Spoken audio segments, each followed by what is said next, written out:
Hi, my name is Charnita, and in today's video, I would like to share with you my birthing experience. The intention of this video is to help any mother who is going through or has gone through a difficult birthing experience and is seeking space for validation, for feeling seen and heard, or even community. And we live in times when sometimes our need for community is met through online interactions, like even watching a YouTube video like this one. My birthing experience was extremely difficult. I would even go on and say that it was traumatic. And it is a conscious attempt on my part to share my story with anybody who is listening so that there is a sense of being seen. Because I think before becoming a mother, all the stories of birthing that I had heard were these picture perfect natural births, home births, or births in these perfect locations with the perfect help of one's own body working perfectly, and so on and so forth. So when my birthing ended up in an emergency and in an abdominal surgery, uh, extremely tough experience, I kind of did not know how to make meaning out of it. I did not know how to frame it in my consciousness. And so it took me a while and a lot of inner work to take care of myself. And I have been meaning to record this video for a while now. I had been making notes here and there when I had time, but somehow I could never get that space to share.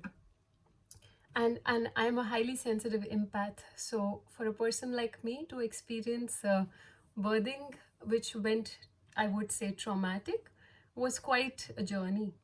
So if you are a mother and you are experiencing pregnancy related complications and you are feeling disoriented, depressed, or lost, I just want to be there in spirit and to tell you that you are not alone and you will make through. I just know in each and every cell of my body how tough it can get, and because it got very tough for me. Um, so I'll begin with sharing my birthing story, and then maybe also share some things that helped me after a difficult birth. Um, I wanted to become a mother. I have a very strong nurturing mothering spirit, so I was really looking forward to becoming a mother. And so it goes back to the time that the reason my birthing was delayed was because I was finding the right partner. And eventually when I did find a good person, I thought, okay, I'm ready. I have been waiting to become a mother for quite some time. So here began my journey, and I have had such a healthy life. I've been very active. I've been into running, into yoga. So I kind of assumed that because I am healthy, and even though my pregnancy was in 30s, I assumed that I would be healthy. But from the day I conceived till the day I received the miracle of my baby, the entire pregnancy, I had such a strong intuitive knowing that something is not right. I had so many unconscious, subconscious nudges inside of me, so many dreams that something is not right. Which was very strange for me because here was something I wanted in my life. I was looking forward to having a baby. And then after becoming pregnant, I just felt things are not right, something is off. And also, I was pregnant during the COVID times, so things were very topsy turvy. Access and movement and restrictions were double fold in that period. There was a lot of real and not so real um, environment of fear about everything.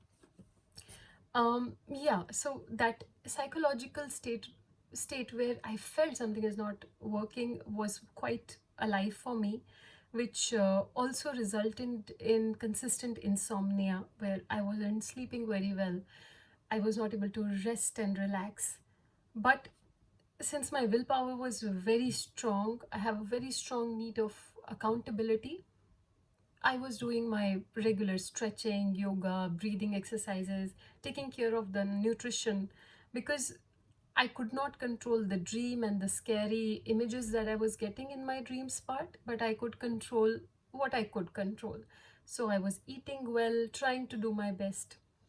So that's one part of how strange things were happening psychologically, even though on the level of the conscious mind, I really wanted to be there and to be a mom.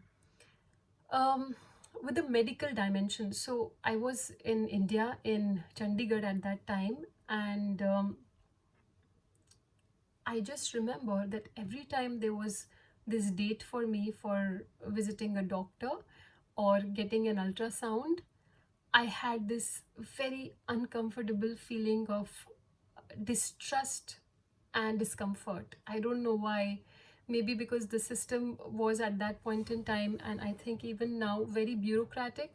Every time you are supposed to take an ultrasound in India, you have to submit your identity cards and you have to do a lot of stuff which are very counterintuitive for, I think, any human being, any woman who is wanting to attune to birth experience, because they want to make sure that there is no selective um, killing of babies. So because in India the gender sex ratio is a big problem, so they want to make sure that there is no sex determination. So there's a lot of bureaucratic paperwork that goes in.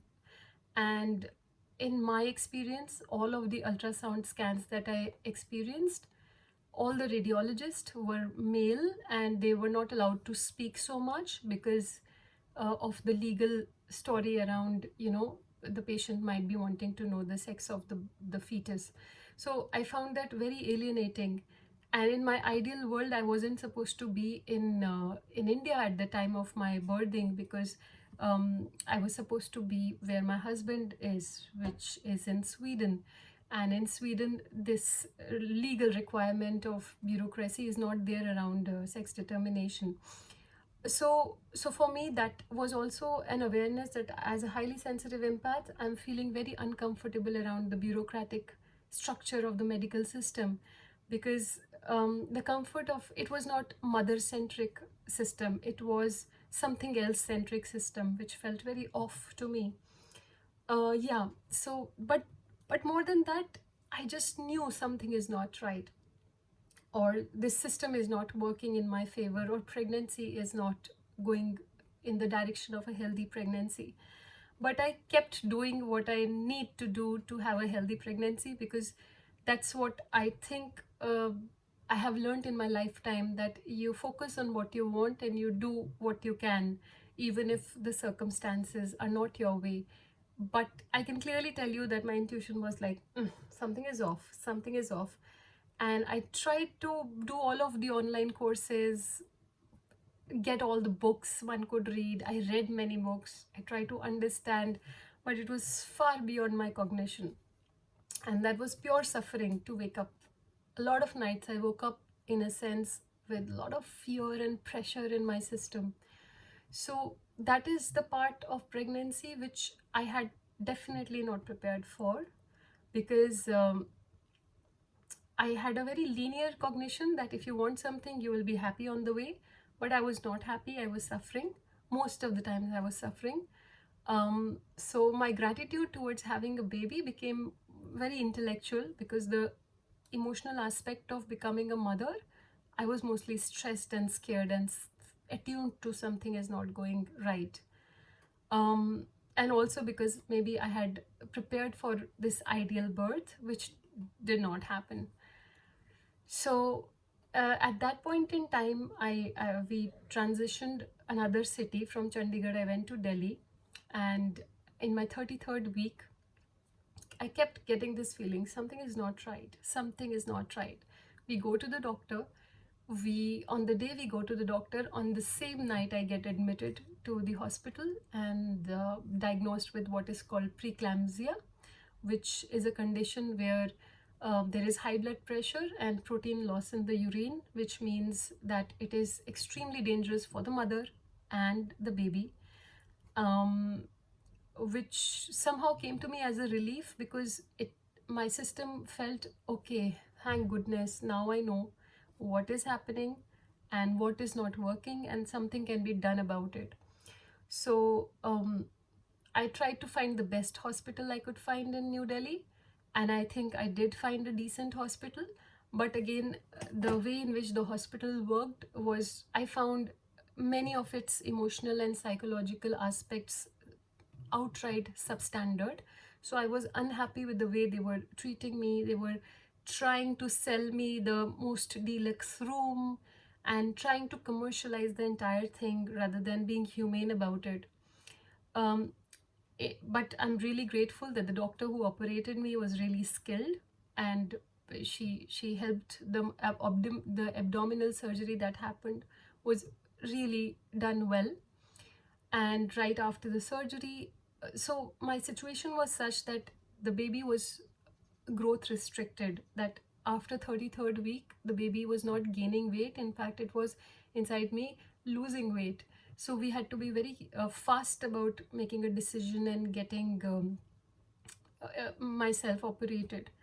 So when the baby came out, I couldn't be with my baby because of the prenatal situation. He needed to be in the incubator. I needed to rest on a stretcher for 48 hours without getting up, which was extremely heartbreakingly difficult as a mother to not be able to see the baby. um, but my husband was an angel. He was going every day and trying to show me the videos and the pictures of the baby. um, and I kept uh, I was away from my baby, and I was constantly telling myself that uh, I was constantly trying to communicate with my baby from a distance and telling him that I love you, I'm sorry that I'm not able to hold you. So I kept sending that energy of love and also asking for forgiveness, which was very, very difficult. Yeah. And he was born at 1.2 kilograms, so he was extremely tiny. And the first time I looked at him, he held my finger. I held him. He was in so many wires and so many equipments measuring temperature, blood pressure, whatnot. So it was very hard to hold a baby like that. You know, when you imagine a pregnancy, you imagine this textbook baby, the poster baby, the advertisement baby, and then you go to the when one goes in the neonatal nursery department, it's a very, I would say, haunting place with a lot of wires and a lot of alarms, a lot of almost an alert energy.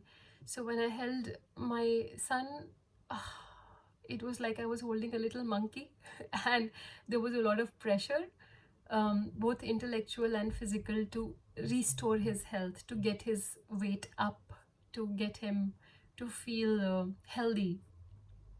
He had very little fat on him. So a lot of real time hard work went into holding and doing the kangaroo body touch, because it says that, you know, physical touch helps the baby gain more weight. So me and my husband, we were every day on him, hugging him, holding him, and fighting our inner demons that were saying scary things about what will happen to him. And alongside, there were insane amount of tests that this little baby was going through, you know, strange ultrasound scans of all parts of his body, his brain, his heart, his kidneys, everything. And as a new mother, I think no mother is prepared for psychologically for being in the hospital for, say, 1 month after giving birth to your baby. Yeah, so I clearly, just looking back, I feel that there was no psychological space or container in any of the hospitals that I took help from to prepare me for the journey that unfolded. Thanks to, I think, my husband and my own spiritual anchoring, that we could take care of each other. Mostly he could take care of me because he, I think, could witness more, because he was not going through the entire physical experience of the surgery and the after effects of the surgery, and the insane amount of time it takes for a mother to heal from an abdominal surgery. And also, like, mothers like me who are sensitive and who are perfectionists, they are, I think they have a lot of inner pressure.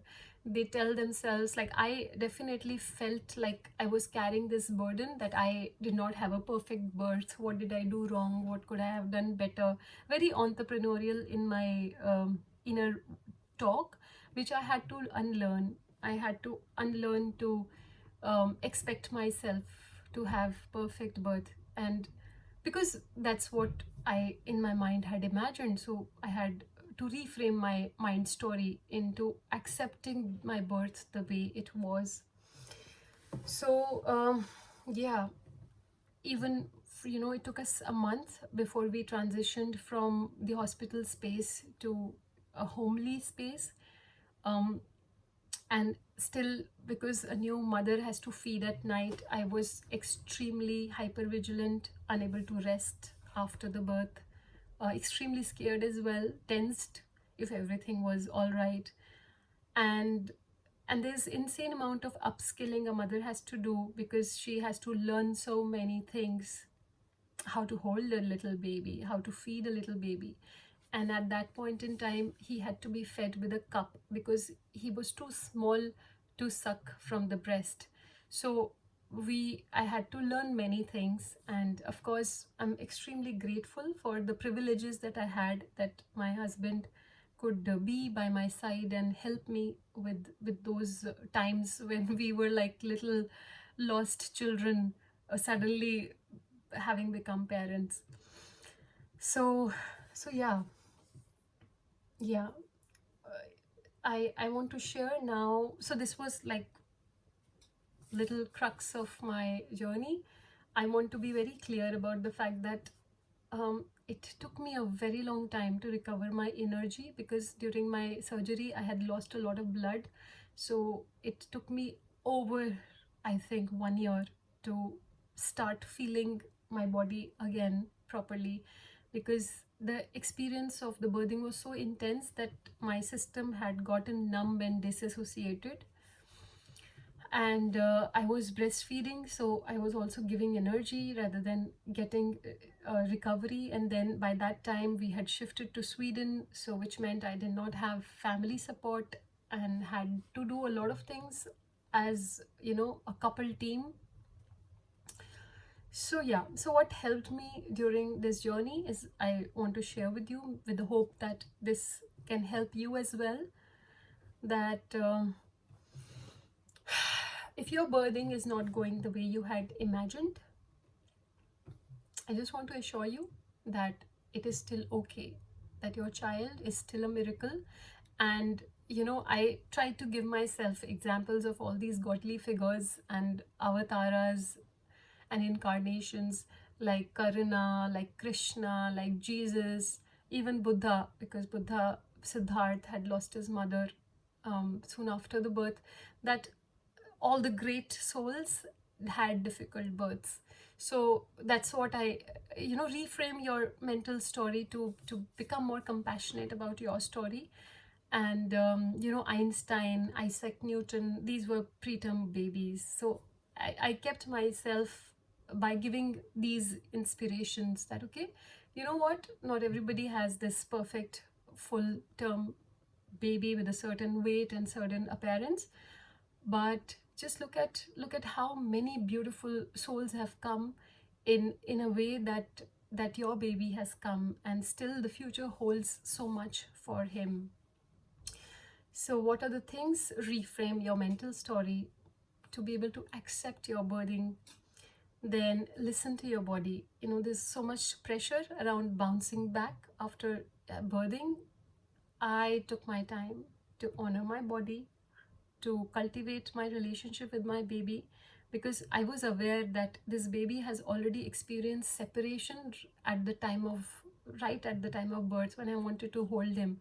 So I knew that I had to compensate for that those initial days of separation by giving him as much time as I can, because what was not in my control, it wasn't. But what now, after coming back out of the hospital, I wanted to do everything I could to give him a second safety womb like experience. So 1 month after the birth, I kind of switched off all social connections, only family. And I rented a big place where I had this beautiful big room with a garden, and I was inside that warm, dark place giving him the womb experience, because at the hospital his senses were assaulted by these beamers and lights and artificial investigation all the time. So I was trying to just listen to my body, my maternal wisdom, and of course I acknowledged the privileges I've had in terms of financially being able to experience that and afford that. So, but because I was not working at that time, so I was using money from having saved from all of my career so far. So I feel really grateful that from all the work that I have done from my heart, I could use the money that I had earned to take care of this baby that has come to my life. So listening to your body, not giving yourself pressure to bounce back. And the first one was framing your birthing story in a way that is kind, compassionate, and possibility oriented.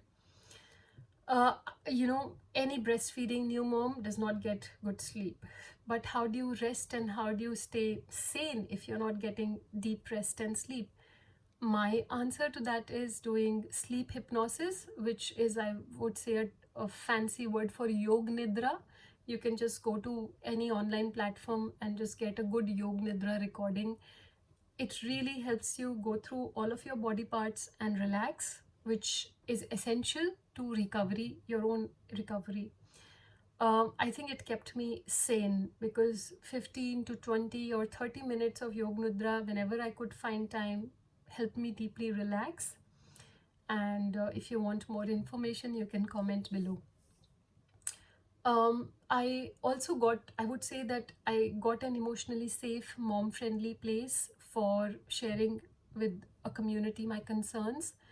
And I remember someone had invited me to a WhatsApp group which I was a part of, and I could virtually get insights and support and kindness and so much information about how to take care of myself. I, in fact, booked a session with a midwife, and just to tell her my birthing story and to get deep witnessing and to get validation for what I went through. Because otherwise, how would I be able to get closure of this traumatic experience that I had undergone? Because I was there were so many open windows to this fragile home of my body, so I had to share it to get healing and to then restore my sense of being able to nurture this wonderful being that was depending on me. So I was taking care of myself. um, yeah, and there are so many big and small things about taking care of the child that the traditional hospital gynecological institutions don't have time and space to teach you. So having an informal support system is extremely vital, virtual or physical. Of course, I would have preferred if I could have it in person, but I did not. I was in a different country. I, in fact, had a professional midwife also, Corina, who I would call when I felt I needed support, emotional or otherwise. And she runs a birth center in Goa, a Sago birth center. And her wisdom, experience, and the way her heart was very big, is very big. So she was truly there for me, especially on the weekends. I would just call her. And there was this one time when I was alone with my baby. My husband was in a different place. I can just feel that her presence and her service to mothers and babies was amazing. She was there. and I could ask for help unapologetically, which is so important because you are giving so much of your life force to this new baby, and but you also need loving and energy and support. So she was really there. uh, the other thing is that I really invested on my healing. I, despite going through so much flashbacks and nightmares and feeling physically so drained and exhausted, I knew I needed more healing because I could just see that as an intuitive empath, I could sense that my system needs healing. And you know, when you are a breastfeeding mother, your body is overworked, your muscles are tired and strained, and knees, for example, there is so much stretching that our body goes through. So important to take care of oneself nutritionally, to take supplements like B12, iron, calcium, and so on. So I tried to get all of that, tried to keep myself hydrated, tried to do some breathing exercises, restorative yoga asanas and poses, and yeah, deep breathing. I think during pregnancy I had completely lost my capacity to breathe deeply because of the physiological anatomical changes that happen during pregnancy. So I tried to get my deep breathing back.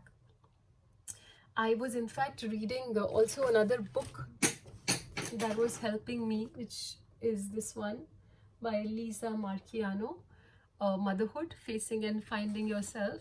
This was really a beautiful companion. I couldn't complete it, but I read as and when I felt I needed to read something. It's a very good, I would say, rites of passage for a mother in terms of the self-loss and the self-transcendence that every mother has to go through. Because when you are taking care of the baby, uh, there is no bigger ego transcendence that I think I have experienced. So I also attended mindfulness meetings when and if my body had energy, just to get some inner anchoring. I practiced radical honesty, which means that I really, really asked what I needed from my husband and whoever offered help. I said no's to a lot of plans. In fact, I lost some friends because they expected me to be there and to be the same Charnita who I was before becoming a mother. But I had to do what I had to do. And I mourn the friendships that I lost, but I also kind of am quite aware that um, that a lot of non-mothers can't understand what it is to have a complicated birthing or even to have a healthy birthing. I kept a diary where I could pour in immense amounts of emotional data that gets activated because of sleeplessness and physical exhaustion and so many things wanting to get digested after a difficult birth.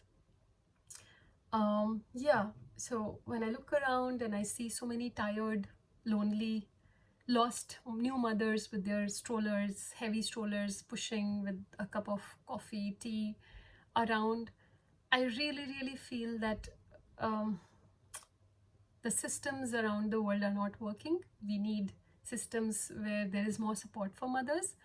And so there is this big expectations of having perfect parenting, perfect mothering, but to reach for that aspiration, we don't have enough support system. And to on the top of that is the inner critic and inner pressure that every mother experiences, where she wants to be the best mother and do things perfectly.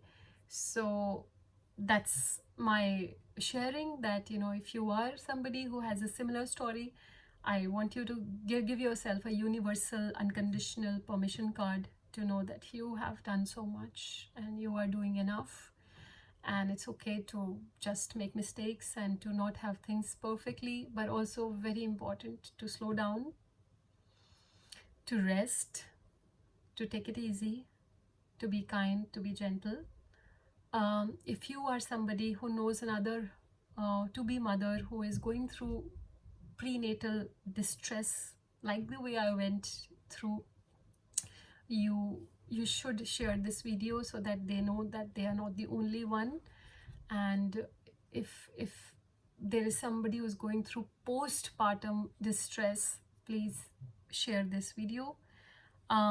Yeah, it's a long video, probably the longest monologue I have recorded on YouTube, but it is so important to share your stories, especially stories that have grieving and pain and distress, because there is no other way of connecting and healing ourselves as a community.